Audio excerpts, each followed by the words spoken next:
नामकरण संस्कार भी संपन्न हो गया है। तो साधु नाम कविश्य कहने लगा कि विवाह समय तस्य करिष्यामि व्रत पूजनम। वो कहता है जब मैं कन्या का विवाह करूंगा उस समय मैंने संकल्प किया उसे पूरा कर दिया जाएगा।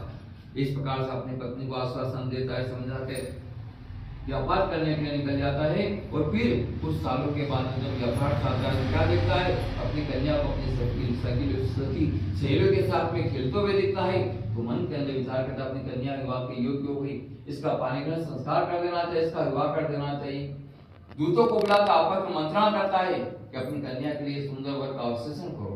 दूत उसके आज्ञा पाकर आसपास के नगर के अंदर जाते हैं और कांचन नामक नगर से एक वणिक पुत्र को लेकर आते हैं और कहते हैं देखो हम तुम्हारी कन्या के लिए सुंदर वर लाए जो गुणवान है, भगवान है, रूपान है, धनवान है, सभी गुण इसके अंदर समाये हुए हैं।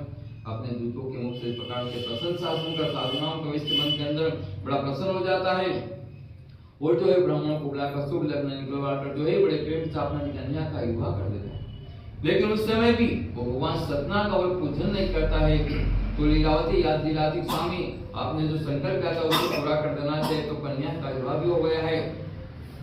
तो साधु नाम का विश्व किताब अभी जो है कन्या का विवाह हुआ, बहुत सारा धन खर्च हो गया। जब अपना व्यापार चलेगा 2 पैसे घर के अंदर आएंगे उस समय संकल्प किया उसे पूरा कर दिया जाएगा।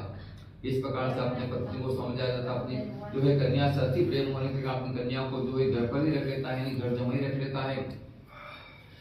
सेठ जी जमीन जी दोनों जो है राजा चंद्र केतु को निकल अपनी पुत्री के मुख से प्रकार से बात सुनकर लीलावती कहने लगी बेटी जब तुम्हारा जन्म नहीं हुआ था उससे पहले भी तुम्हारे पिताजी ने जो भगवान सत्यनारायण का पूजन करने का संकल्प किया था और उन्होंने आज तक पूरा नहीं किया। मैं उन्हें बार बार याद दिलाती रही लेकिन जो है वो बार बार मेरी बात को टालते रहे। मुझे लगता है इसी कारण से जो है भगवान ने इतना दारुण रूप दिया है और उधर तेरे पिताजी पति न जाने कौन सी अवस्था में होंगे, क्यों ना आज उनका संकल्प पूरा करती हूँ, भगवान का पूजन प्रारंभ करती। उसी दिन से जो है लीलावती कलावती भगवान की पूजन की सामग्री लेकर भगवान सत्यनारायण को पूजन प्रारंभ करती, भगवान से समय याचना करती, प्रार्थना करती प्रभु मेरे पति ने संकल्प किया था उसे मैं पूरा कर उसे स्वीकार करना और मेरे पति जहाँ भी हो जैसी भी स्थिति में जल्दी जो है सुखपूर्वक घर लौट के आ जाए। इस प्रकार से जो भगवान से बार बार प्रार्थना करती। भगवान जो उनकी प्रार्थना से प्रसन्न हो जाते उधर राजा चंद्रकेतु को सपने देते हैं कि राजन तूने जो बंदी बना के रखे हैं वे तेरे दोषी नहीं मेरे दोषी हैं, सर उनको बंधन से मुक्त कर देना अन्यथा तेरा सारा राज्य नष्ट हो जाएगा। राजा सपने के अंदर घबरा जाता है, सवेरा सभी सभासदों को बुलाता है, मंत्री गणों को बुलाता है, रात का सपना सुनाता है।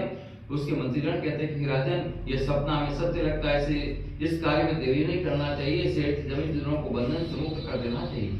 राजा आदेश देते सिपाही जाते हैं, दोनों को बंधन से मुक्त कर दिया जाता है, उनके हजामत करवाते हैं, स्नान करवाते हैं, नए वस्त्र पहनाते हैं और जितना धन लिया था उससे दुगना धन लेकर राजा के सामने ले जाकर